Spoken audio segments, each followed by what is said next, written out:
There's a lot to digest and a lot of voices to be heard. Stick to the frequency that amplifies these voices, stories and reports that make the difference. This is Akojopo News, 88.7 FM.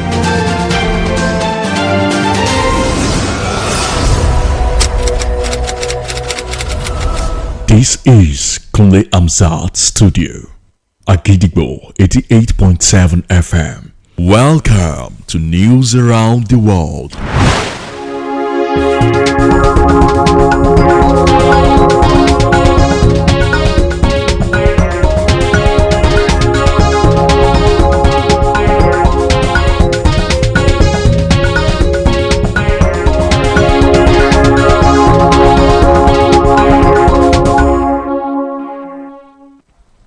A very good evening to you, and you're welcome to News Around the World on the most listened to radio station, Akojopo 88.7 FM Ibadan.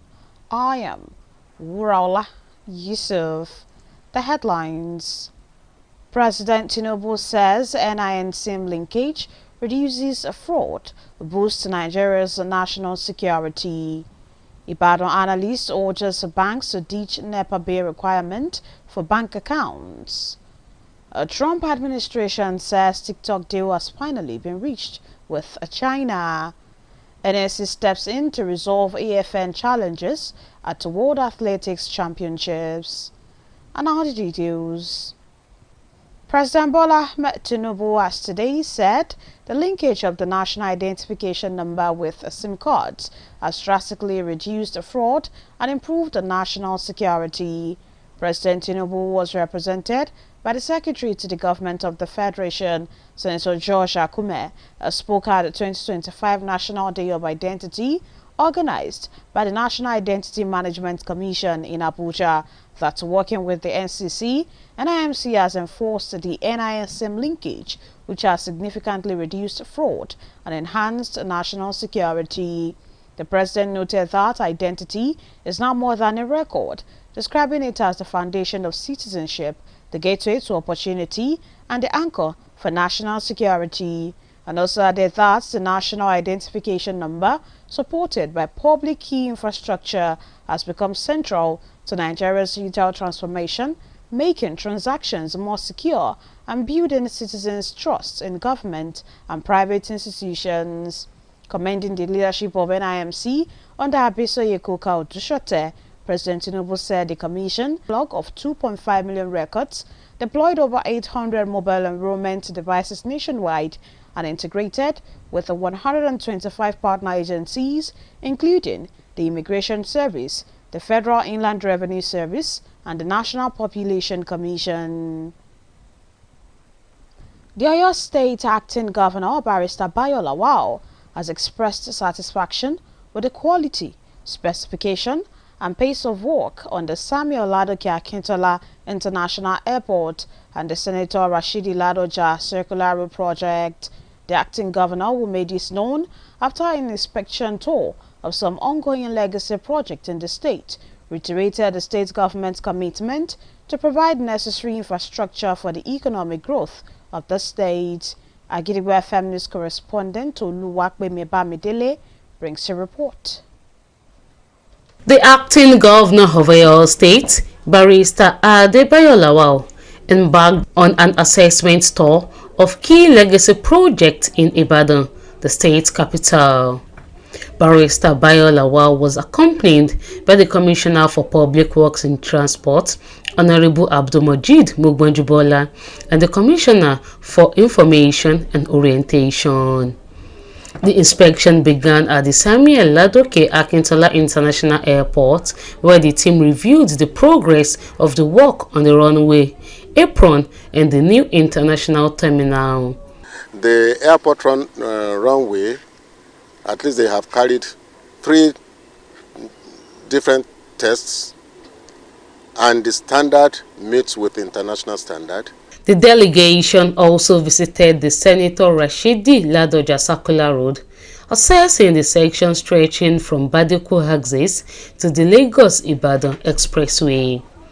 Speaking with journalists after the tour, Barrister Lawal noted that the airport runway is nearing completion with markings and fixtures already in place. The acting governor added that once the installation of lighting and other technical equipment is finalized, the airport would be ready to accommodate large aircraft and become fully operational within the next month. On the Circular Road project, the acting governor confirmed that the construction has reached an advanced stage. Barrister Bayo Lawal expressed confidence that contractors will deliver the 32-kilometer project by December 2025 for the benefit of the residents and road users. Both projects are described as legacy projects, and then by the end of this year, we believe that the two projects will be delivered. In fact, the airport will be delivered in the next 1 month, max. And this other one, in the next 3 months, the circular road will also be delivered. The acting governor, Barrister Adebayo Lawal, alongside his entourage, later paid a condolence visit to the family of the late journalist Akojopo, who was recently killed by suspected gunmen in Ibadan. During the visit, Barrister Lawal expressed deep sympathy to the bereaved family, describing the incident as a tragic loss, and also appealed to journalists across the state to rally support for the family during this difficult period. Akojopo, an independent journalist and publisher, was reportedly shot by unidentified assailants in Okeado area of Ibadan. After being robbed of a bag the attackers believed contained cash. Oluwapemi Bamidele, Agidigbo FM News. The Speaker of the Oyo State House of Assembly, Right Honorable Akojopo Iroyin, has firmly dismissed insinuations of any planned suspension, harassment, or victimization of members of the 10th Assembly following the recent political development in the state.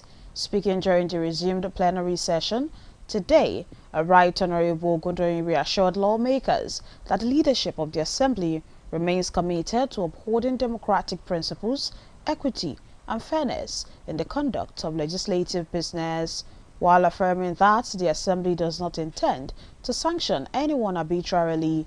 The Speaker stressed that the authority of the House must be respected. Right Honorable Iroyin also used the opportunity to highlight the key economic achievements under Governor Seyi Makinde's administration, particularly in the areas of debt management and revenue generation, noting that Oyo State has recorded increased internally generated revenue without raising taxes and currently has the lowest foreign debt profile in the southwest region, according to data from the Debt Management Office DMO. The Speaker concluded by reaffirming that the Oyo State House of Assembly remains a responsible and independent institution, and then urged all members to focus on impactful presentation and representation rather than political distractions. The government and commercial banks are being urged to abolish their outdated practice of requiring electricity bills, also known as NEPA bills, before opening a bank account. The call was made by an analyst on the people-oriented program Shokonwa on Agidigbo 88.7 FM Ibadan today. The analyst emphasized that many Nigerians have switched to solar power for electricity and suggested that bank officials should instead request modernized and digital methods of identification. Honorable Segun Ogugbayi, Speaker of the People's Parliament, speaking on the popular radio station, stressed the need for swift government intervention in revitalizing the power sector. He also emphasized that many Nigerians have switched to solar power for electricity and suggested that bank officials should instead request modernized and digital methods of identification. Honorable Segun Ogugbayi, Speaker of the People's Parliament, while speaking, stressed the need for swift government intervention in revitalizing the power sector, while emphasizing that no one should be deprived of opening a bank account. The program received overwhelming support from listeners, with many contributing through comments and calls. This demonstrates the significance of Shokanwa in amplifying the voices and struggles of the people. The Oyo State House of Assembly has passed a vote of confidence in Governor Seyi Makinde, commending his administration for what lawmakers described as the governor's revolutionary strides in transforming the state. The resolution was unanimously adopted during today's plenary, presided over by the Speaker, Right Honorable Akojopo Iroyin. Agidigbo FM News correspondent Oluwapemi Bamidele was at the plenary. Here's a report. The Oyo State House of Assembly resumed plenary today, 16 September 2025, after a 6-week recess, with lawmakers lauding Governor Seyi Makinde's administration for its bold developmental strides across the state. During the session, which marked the return of full legislative business, members recounted the achievements of the executive arm during the recess, particularly in the areas of infrastructure, governance reform, and local government development. Honorable Olajide Akintunde, representing Lagelu State constituency, commended the successful completion of the House Oversight visits to all the 33 local government areas in the state. Honorable Akintunde also applauded the peaceful and orderly conduct of the just concluded World Congress of the People's Democratic Party in the state. It was a peaceful exercise. It was an exercise that all the members of the party PDP came out, and the distinguished honorable members were very involved in those exercises. From the local government 1 to the local government 33, and there was a huge doing exercise. In his contribution, Honorable Olatunde Kende, representing Akinyele State Constituency 2, highlighted Governor Seyi Makinde's recent rollout of strategic road infrastructure projects across the state. Honorable Kende emphasized that the significant portion of the recently approved 300 billion naira facility will fund the rehabilitation and reconstruction of roads, which are vital for economic growth and connectivity. The majority leader, Honorable Sonjo Adedoyin, praised the launch of the Oyo State Subnational Implementation Strategy for the African Continental Free Trade Area, AFCFTA, describing it as a visionary move that positions the state as a key economic player within the continent. The Deputy Speaker, Honorable Abiodun Mohammed Fadeyi, added his voice to the commendation, stressing that the governor's initiative in health, education, and infrastructure have significantly improved the lives of citizens across the state. In his closing remarks, the Speaker of the Oyo State House of Assembly, Right Honorable Akojopo Iroyin, reiterated the Assembly's commitment to good governance and transparency. Those of you that the resolution to the motion as the title has been amended and the resolution to the title has also been amended, those in favor say aye. Those against say nay.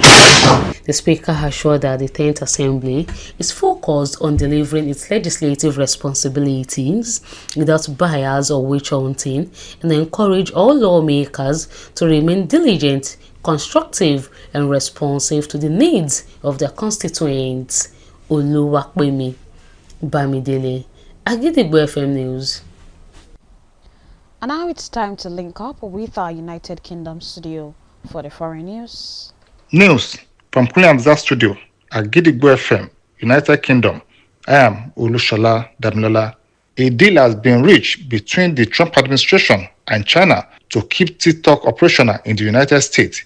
U.S. Treasury Secretary Scott Bessent announced on Monday that a framework agreement has been reached, and President Donald Trump is expected to speak with Chinese leader Xi Jinping on Friday to finalize the deal. Although Trump administration did not name the U.S.-backed buyer, but the group is widely expected to be led by Oracle Executive Chairman Larry Ellison. Royal Air Force jets will fly air defense mission over Poland as part of NATO mission, according to UK government. The move comes after Russian drone last week entered Polish airspace in violation against NATO. United Kingdom Prime Minister Sir Keir Starmer said Russia's behavior is a direct threat to European security and a violation of international law, which is why UK will support NATO's effort to secure and protect the airspace of all the members.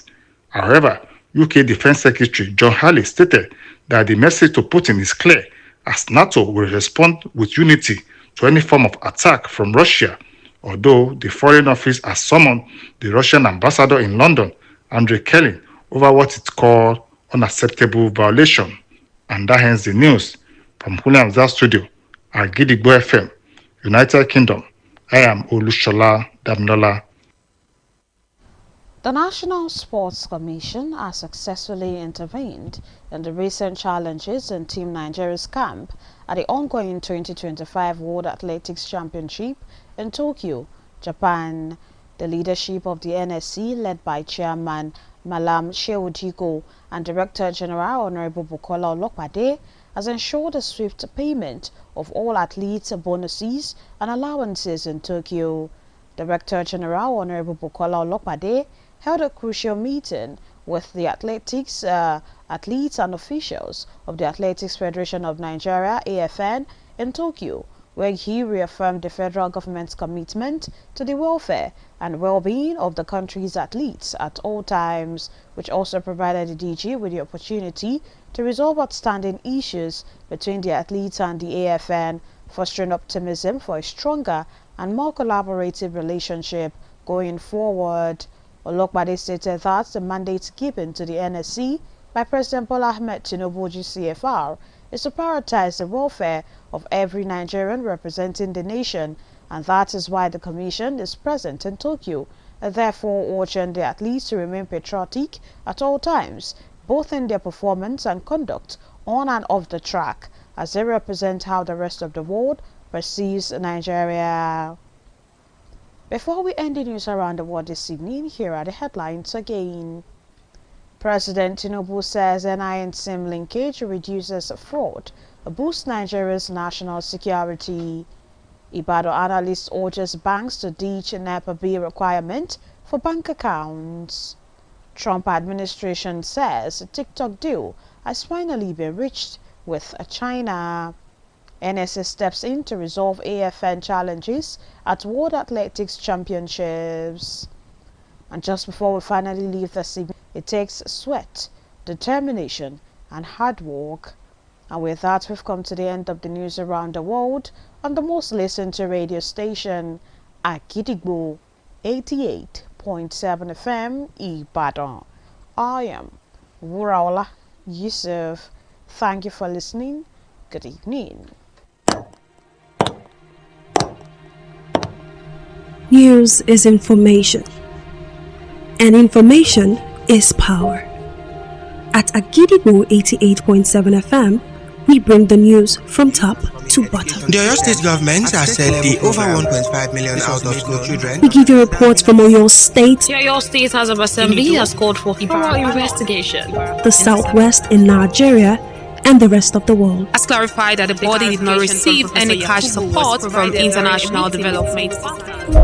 Trust us to keep you informed every hour, every day. Agidigbo 88.7 FM, the people's voice. Agidigbo 88.7 FM. ọ̀kan nínú ọmọ tó ṣe pátọ́ mọ́ tó ń ṣe nídìí iṣẹ́ àṣelá rẹ̀ Mọ́gàjí Skelebe ó ti gbé agbada iṣẹ́ àṣelà kaná jiná lórúkọ àṣejèrè lálálá Skelebe production ló pàmòpọ̀ tún sí ọpọlọjọ gbé sinimá tá a pàkọ́lé rẹ̀ ní Skelebe ọmọ líle.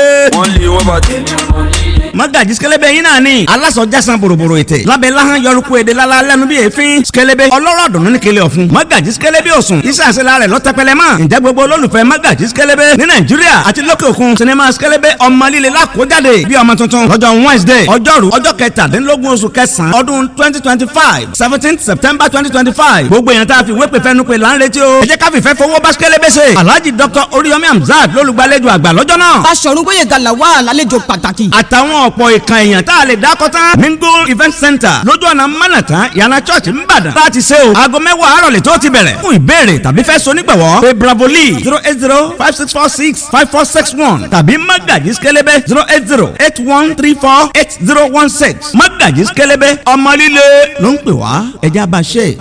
Akojopo 88.7 FM. No king has gone. Akojopo FM rules with contemporary stations in this 21st century. Glued to it, the voice of the people. Up Akojopo 88.7 FM.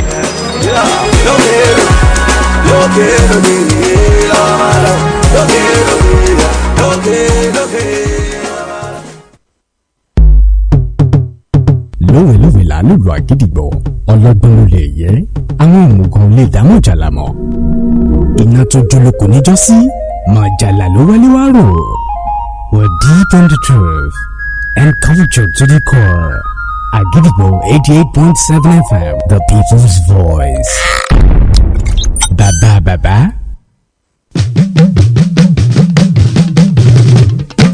Àgídìgbò FM 88.7 ògo tó lé téńté.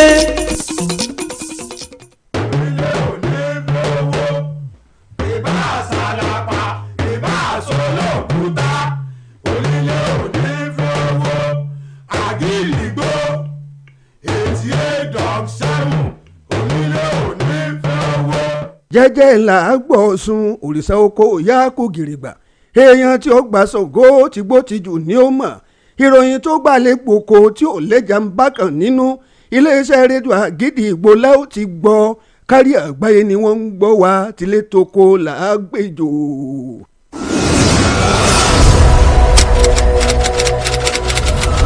This is Kunle Amzat's studio. Akojopo 88.7 FM. Ẹ káàbọ̀ sórí àkójọpọ̀ ìròyìn. Níbo la ó ti gbọ́ Àgídìgbò? Níbo la ó ti gbọ́ Àgídìgbò? Ìròyìn lẹ́kùnrẹ́rẹ́ Àgídìgbò FM 88.7 la ó ti máa gbọ́. Ẹ káalẹ́ o, àsìkò iṣẹ́ látàárọ̀. Àkójọpọ̀ ìròyìn wa rẹ̀ fọ́tàlẹ́ òní láti iléeṣẹ́ rédíò Àgídìgbò 88.7 FM Ìbàdàn. Ìkànnì àkọ́kọ́ tá ń gbọ́ jù lórí àtẹ ìgbéléwọ̀n Títílayọ̀ Àkàndé lóníròyìn yín. Ṣáájú ẹ̀gbọ́n kókó tó wà nínú àkójọpọ̀ ìròyìn náà. Ààrẹ Tinubu wípé sísọ ojú ìlà ìpèpọ̀ mọ́ nọ́mbà ìdánimọ̀ ìjẹ́ ọmọ orílẹ̀-èdè yìí ló ti mú àdínkù bá ìwà jìbìtì tó sì ti mú àgbélárugẹ bá ọ̀rọ̀ ètò ààbò. Olùyànnàná ètò kan nílùú Ìbàdàn rọ àwọn ilé ìfowópamọ́ láti wọ́gi lé bíbèrè fún ìwé owó iná sísan lójúnà àti ṣí àpò àsùnwọ̀n owó. Ìṣàkóso Trump wípé wọ́n ti fẹnukò pẹ̀lú orílẹ̀-èdè China lórí lílo ojú òpó TikTok. Ìgbìmọ̀ NSA yanjú àwọn ìpèníjà èyí tí àjọ AFN ń kojú níbi ìdíje eré sísá àgbáyé tó ń lọ lọ́wọ́. Ìròyìn ọ̀hún rèé lẹ́kùnrẹ́rẹ́.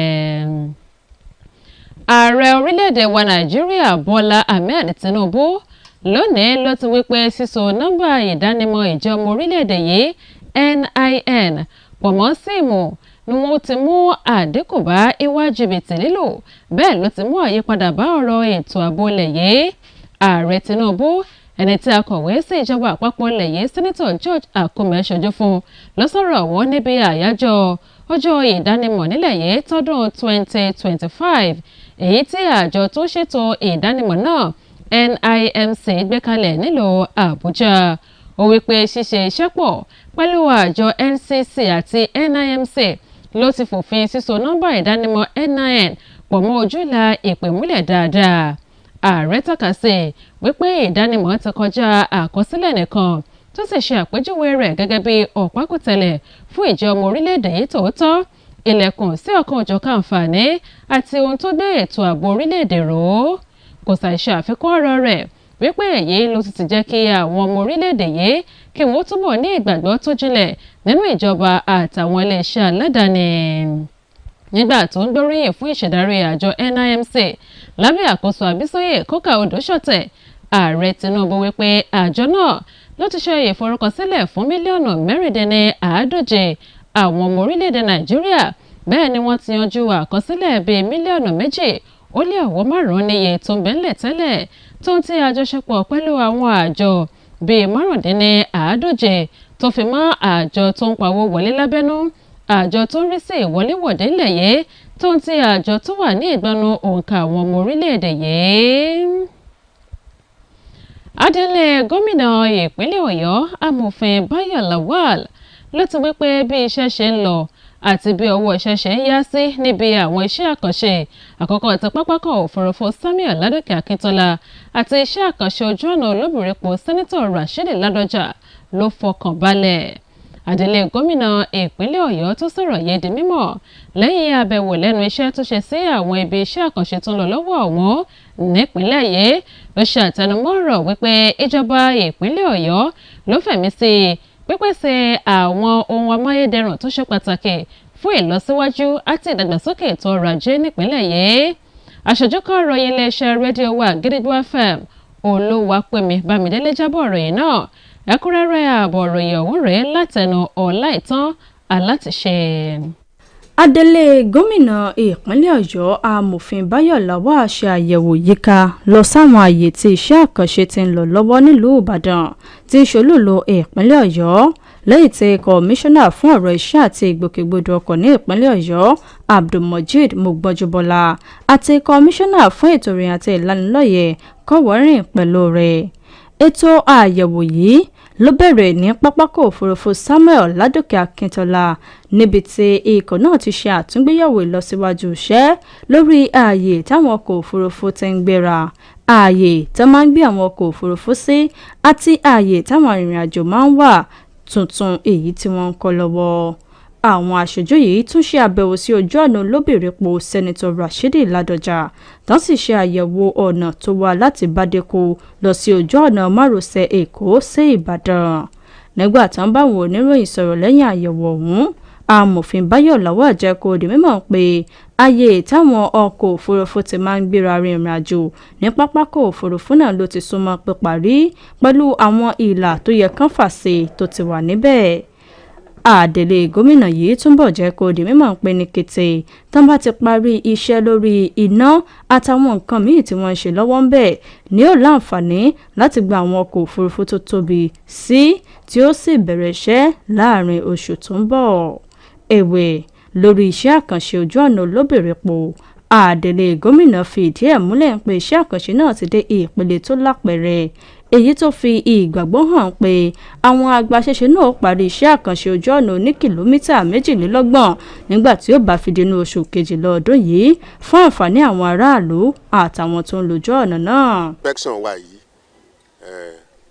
ó tẹ́ wa lọ́rùn láti rí i pé airport tíṣẹ́ ń lọ lórí ẹ̀ wọ́n ṣe lọ bá a ṣe fẹ́. Èkejì ní circular road yìí again ẹ rí i pé circular road tó ń sọ kì í ṣèjọba yìí ló dálẹ̀ mo rò pé látàyè bàbá Ládọjà even idea yẹn ó wáyé nígbà lam gan wà ń bẹ̀ ṣùgbọ́n àbá ní gbogbo ìgbà yẹn mímúṣẹ circular road ìjọba Ṣèyí Mákindé yìí. Adelé gómìnà ìpínlẹ̀ Ọ̀yọ́ amòfin Báyọ̀ Lawal pẹ̀lú àwọn tó kọ̀wọ́rìn pẹ̀lú rẹ̀ tún ṣe àbẹ̀wò ìbánikẹ́dùn sí mọ̀lẹ́bí olóògbé akọ̀ròyìn ọ̀gbẹ́ni Òjó Peters lẹ́ni táwọn afurasí agbébọn ṣekú pa nílùú Ìbàdàn. Lásìkò àbẹ̀wò yìí amòfin Báyọ̀ Lawal kẹ́dùn pẹ̀lú mọ̀lẹ́bí olóògbé tó sì ṣe àpèjúwe ìṣẹ̀lẹ̀ náà bíi ìpàdánù ńlá tó ń tibẹ̀ ń lórí àwọn akọ̀ròyìn káàkiri ìpínlẹ̀ yìí láti ṣùgbà mọ̀lẹ́bí olóògbé náà lásìkò tán wà yìí.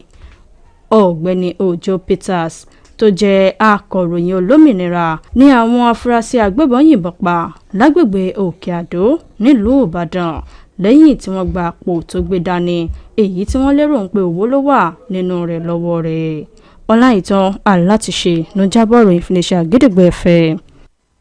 Adarí ilé-ìgbìmọ̀ aṣòfin ìpínlẹ̀ Ọ̀yọ́ Right Honourable Adébọ̀ Ògúndòyìn ló ti tako ọ̀rọ̀ kan tó jà rìnrìn wípé wọ́n ń gbèrò àti dẹ́yẹ sí tó ń ti pé kí ọ̀kan lára àwọn aṣòfin ilé olóró kanlẹ̀ lẹ́yìn ọ̀rọ̀ òṣèlú kan tó jẹyọ nípínlẹ̀ yìí. Nígbà tó ń sọ̀rọ̀ lásìkò tí wọ́n wọlé ìjókòó ilé aṣòfin náà padà lónìí, Right Honourable Ògúndòyìn ó fi dá àwọn aṣòfin náà lójú wípé ìṣèdarí ilé náà ni wọ́n sì fẹ̀mí sí ṣíṣe àgbélárugẹ àwọn ètò àti ìlànà ìṣèjọba àwa-ara-wa, ìṣedéédé àti àìṣègbè lẹ́yìn ẹnikẹ́ni nínú ètò ilé aṣòfin ọ̀hún. Nígbà tó fìdí ọ̀rọ̀ múlẹ̀ wípé ilé-ìgbìmọ̀ aṣòfin ìpínlẹ̀ Ọ̀yọ́ ni wọn ò ní èròǹgbà láti fòfin de ẹnikẹ́ni, adarí ilé náà tẹpẹlẹ mọ́ pé wọ́n gbọ́dọ̀ bọ̀wọ̀ fún ìṣèdarí ilé. Right Honourable Adébọ̀ Ògúndòyìn ló tún fi àǹfààní náà mẹ́nubà àwọn àṣeyọrí pàtàkì lágbọn ètò ọrọ̀ ajé lábẹ́ ìṣàkóso gómìnà Ṣèyí Mákindé, pàápàá jùlọ ní ìgbọ́nu àmójútó gbèsè àti pípawó wọlé lábẹ́nú. Ó tọ́ka sí pé ìpínlẹ̀ Ọ̀yọ́ ló ti ṣe àkọsílẹ̀ àlékún owó tó ń wọlé lábẹ́nú láì fi kún owó orí. Bákan náà ni iye gbèsè láti ilẹ̀ òkèèrè ti ìpínlẹ̀ Ọ̀yọ́ ló kéré jùlọ lẹ́kùn gúúsù ìwọ̀ oòrùn orílẹ̀-èdè yìí gẹ́gẹ́ bí àgbéjáde láti ọ́fíìsì tó ń bójútọ́rọ̀ gbèsè. Adarí ilé náà ló kádì ọ̀rọ̀ rẹ̀ lẹ̀ pẹ̀lú wípé ilé ìgbìmọ̀ aṣòfin ìpínlẹ̀ Ọ̀yọ́ dúró déédéé gẹ́gẹ́ bí ilé tó mọ ojúṣe rẹ̀. Bẹ́ẹ̀ ló rọ àwọn aṣòfin náà láti gbájúmọ́ ṣíṣojú lọ́nà tí yóò lápa rere dípò gbígbé ọ̀rọ̀ òṣèlú léyà. Wọ́n ti rọ ìjọba àtàwọn ilé ìfowópamọ́ olókoòwò láti wọ́gi lé bí wọ́n ṣe máa ń béèrè fún ìwé èyí tó dúró fún ẹ̀rí owó iná sísan kí wọ́n tó lè ṣí àpò àsùnwọ̀n owó pẹ̀lú wọn. Ìpè yìí jẹyọ látọ̀dọ̀ ọ̀kan lára àwọn olùyànnàná lórí ètò tó kan àwọn aráàlú ṣọ́kàn wá nílé iṣẹ́ rédíò Àgídìgbò 88.7 FM nílùú Ìbàdàn. Olùyànnàná ọ̀hún ó tẹpẹlẹ mọ́ pé ọ̀pọ̀lọpọ̀ àwọn ọmọ orílẹ̀-èdè Nàìjíríà ni wọ́n ti sún síwájú sí lílo iná tó ń lo agbára ìtànsán òòrùn. Bẹ́ẹ̀ ló dábàá pé kí àwọn òṣìṣẹ́ ilé ìfowópamọ́ kí wọ́n máa béèrè fún àwọn nǹkan ìdánimọ̀ èyí tó bá ìmọ̀ ẹ̀rọ òde òní lọ dípò èyí tí ààyè ti yí kúrò ń bẹ̀. Ọ̀nàrẹ́bù Ṣẹ́gun Ògúnwòye tó jẹ́ abẹnugan ilé aṣòfin àwọn aráàlú lórí ètò ṣọ́kànwá ó tẹnumọ́ bó ṣe ṣe pàtàkì fún ìjọba láti jígìrì sí ìjídìde padà ẹ̀ka iná ẹ̀lẹ́ńtíríkì. Bákan náà ló wí pé kò yẹ kí wọ́n fi ètò ṣíṣí àpò àsùnwọ̀n owó nílé ìfowópamọ́ dùn ẹnikẹ́ni. ìdí tó bá sanwó wá fún bíìlì náà ìbàjẹ́ sọ̀rọ̀ kò sí tó ka báńkì payé tẹ́ san náà. kí ni relevance gẹ́tì mi mo nílé tó bá ti sanwó dá pẹ́ lè mú ti January lẹ̀ mọ́ báyìí kò ju bíi 2-3 months lọ tó máa ń bẹ̀rẹ̀. ẹ̀wọ̀n tó o bá sanwó gan wọ́n mú bíìlì wá pé ó jẹ gbèsè o bill will come now. ta ló mú bíìlì wá láyé prepaid. prepaid wọ́n mú bíìlì prepaid máa gbọ́ máa sọ. torí kò sẹ́ni tó ń lo kíní mítà john tí téèyàn wà káàkiri. bẹ́ẹ̀ bá lóná gan bẹ́ẹ̀ sanwó ná bíìlì yóò wà lóṣooṣù. tẹ bá ní mítà wọ̀nyẹn nílé. wọ́n fẹ́ fi confirm address ibi tẹ́ ẹ ti wá ni. ọ̀rọ̀ náà ló jẹ́ ìtẹ́wọ́gbà púpọ̀ látọ̀dọ̀ àwọn aráàlú pẹ̀lú bí àwọn olùtẹ́tí sí ètò ọ̀hún ṣe pè wọlé láti dá sí ọ̀rọ̀ náà tó ń tì í dá sí wọn lójú òpó ayélujára. èyí ṣe àfihàn bí ètò ìṣọ̀kànwá ṣe ń gbẹnu àwọn aráàlú sọ̀rọ̀ lórí àwọn ìpèníjà tí wọ́n ń kojú. ilé ìgbìmọ̀ aṣòfin ìpínlẹ̀ Ọ̀yọ́ ti dìbò ìgbẹ́kẹ̀lé àti àní ìgbàgbọ́ nínú rẹ̀ fún gómìnà Ṣèyí Mákindé tí wọ́n sì gbé oríyìn fún ìṣèjọba rẹ̀ lórí ohun tí àwọn aṣòfin náà ṣe àpèjúwe rẹ̀ gẹ́gẹ́ bí ìgbìyànjú ọ̀tún gómìnà láti mú àyípadà rere bá ìpínlẹ̀ Ọ̀yọ́. wọ́n fẹnukò lórí èyí lásìkò ìjókòó ilé tòní tó wáyé èyí tí adarí ilé ọ̀hún Right Honourable Adébọ̀ Ògúndòyìn léwájú rẹ̀. aṣojúkọ̀ ìròyìn iléeṣẹ́ rédíò wa Àgídìgbò FM Olúwapẹ̀mí Bámidélé wà níbi ìjókòó ilé tòní. ẹ̀kúnrẹ́rẹ́ ààbọ̀ ìròyìn ọ̀hún rèé látẹnu Ọláìtàn Alátiṣe. ilé ìgbìmọ̀ asòfin ìpínlẹ̀ Ọ̀yọ́ wọlé padà fún ìjókòó lónìí lẹ́yìn ìsinmi ọ̀sẹ̀ mẹ́fà táwọn asòfin náà sì gbé òṣùbà káre fún ìṣàkóso gómìnà Ṣèyí Mákindé fún iṣẹ́ ìdàgbàsókè rẹ̀ káàkiri ìpínlẹ̀ Ọ̀yọ́. lásìkò ìpàdé tó wáyé èyí tí ó ṣe àfihàn ìpadà sẹ́nu iṣẹ́ àwọn asòfin náà, àwọn ọmọ ẹgbẹ́ ilé-ìgbìmọ̀ aṣòfin ọ̀hún mẹ́nubà àwọn àṣeyọrí ẹ̀ka aláṣẹ ìpínlẹ̀ yìí lásìkò tó fi wà ní ìsinmi, pàápàá jùlọ lágbọn ìgbáyégbádùn àtúnṣe lẹ́ka ètò ìṣèjọba àti ìdàgbàsókè ìjọba àbílẹ̀. Nínú ọ̀rọ̀ aṣòfin tó ń ṣojú ẹkùn ìdìbò Lágelú, Ọ̀nàrẹ́bù Lájídé Akíntúndé ó gbé òṣùbà káre fún àṣeyọrí ìparí àbẹ̀wò ilé ìgbìmọ̀ aṣòfin náà sáwọn agbègbè ìjọba àbílẹ̀ 23 tó wà ní ìpínlẹ̀ yìí. Ọ̀nàrẹ́bù Akíntúndé tún gbóríyìn fún ìlànà àlàáfíà tó fi ṣètò ìpàdé wọ́ọ̀dù ẹgbẹ́ òṣèlú PDP èyí tó ṣe parí ní ìpínlẹ̀ yìí. Nígbàtí aṣòfin tó ń ṣojú Akínyẹlé constituency 2 Ọ̀nàrẹ́bù Látúndé Kẹ́hìndé mẹ́nubà àwọn iṣẹ́ àkànṣe ìgbáyégbádùn ojú ọ̀nà tí gómìnà Ṣèyí Mákindé ṣe fi síta káàkiri ìpínlẹ̀ Ọ̀yọ́. Ọ̀nàrẹ́bù Kẹ́hìndé ní ohun tí ó pọ̀ nínú bílíọ̀nù lọ́nà 300 náírà tí wọ́n ṣe buwọ́lù ni wọ́n ná sórí àtúnṣe àwọn ojú ọ̀nà ọ̀hún, eléyìí tí ó ṣe pàtàkì fún ìlọsíwájú ètò ọrọ̀ ajé àti ìrìn tó já geere fáwọn aráàlú.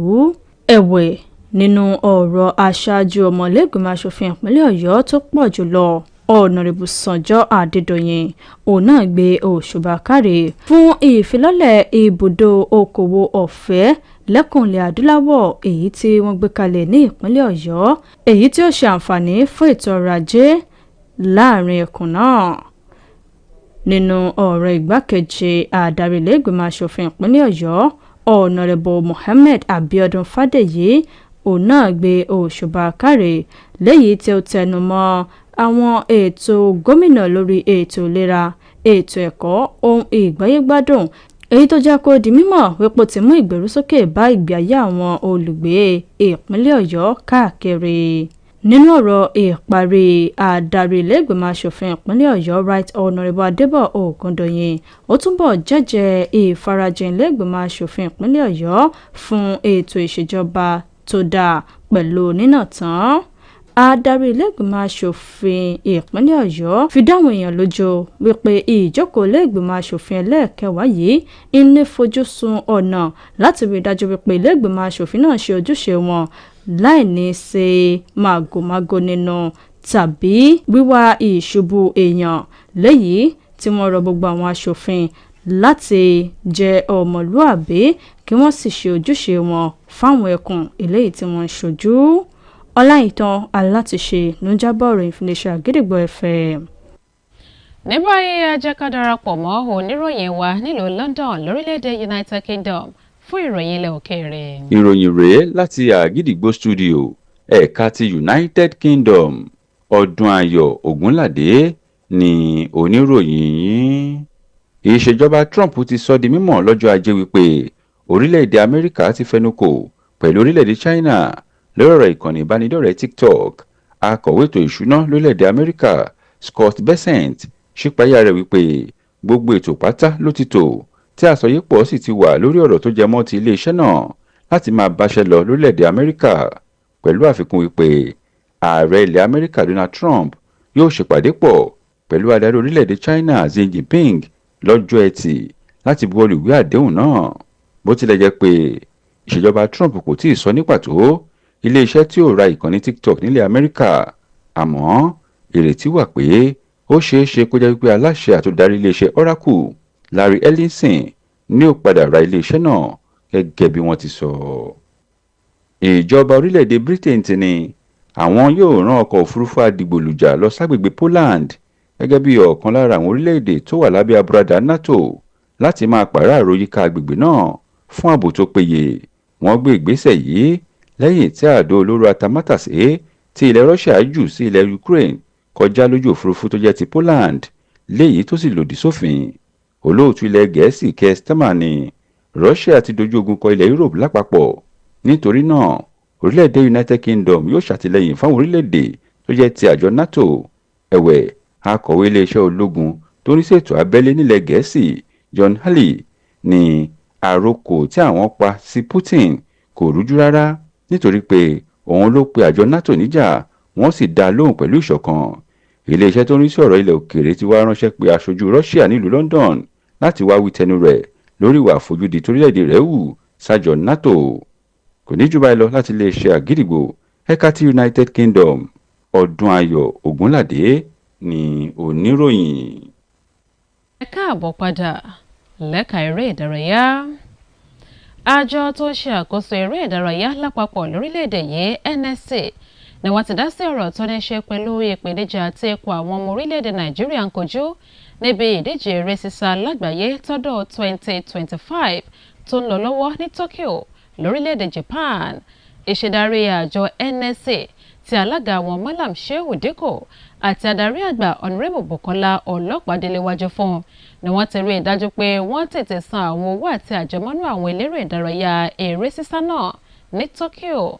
Honorable Bukola Ọlọ́pàdé ló jókòó ìpàdé pàtàkì pẹ̀lú àwọn eléré ìdárayá ọ̀hún àtàwọn òṣìṣẹ́ ẹgbẹ́ àwọn eléré ìdárayá eré sísá lórílẹ̀‐èdè Nàìjíríà AFN níbi tó ti fìdí ẹ̀jẹ̀ ìjọba àpapọ̀ orílẹ̀‐èdè yìí múlẹ̀ sí ìgbáyégbádùn wọn ní gbogbo ìgbà. Èyí tó tó fún ọ̀gá àgbà náà láǹfààní láti yanjú àwọn ìkùnsínú tó ń bẹ́lẹ̀ láàrin àwọn eléré ìdárayá náà àtàwọn òṣìṣẹ́ àjọ AFN. Ọlọ́pàdé ṣe àlàyé wípé àfojúsùn ààrẹ Bọ́lá Ahmed Tinubu lórí àjọ NSC ní láti fi ọ̀rọ̀ ìgbáyégbádùn àwọn eléré ìdárayá náà ṣáájú káàkiri orílẹ̀-èdè yìí. Ìdí rèé tí ìgbìmọ̀ náà fi wà ní Tokyo pẹ̀lú wọn. Bákan náà ló rọ àwọn eléré sísá ọ̀hún láti má ṣe jẹ́ kí ẹ̀mí ìjẹ ọmọ orílẹ̀-èdè yìí tòótọ́ tí wọ́n ní kóyin jẹ nínú ìhùwàsí àti ìkópa wọn níbi wọ́n ṣe ń ṣojú orílẹ̀-èdè Nàìjíríà. Kí n tó dánu dúró lórí àkójọpọ̀ ìròyìn wa tàlẹ́ òní, ẹ gbọ́ kókó inú rẹ̀ lẹ́ẹ̀kan sí i. Ààrẹ Tinubu wípé sísọ ojú ìlà ìpè pọ̀ mọ́ nọ́mbà ìdánimọ̀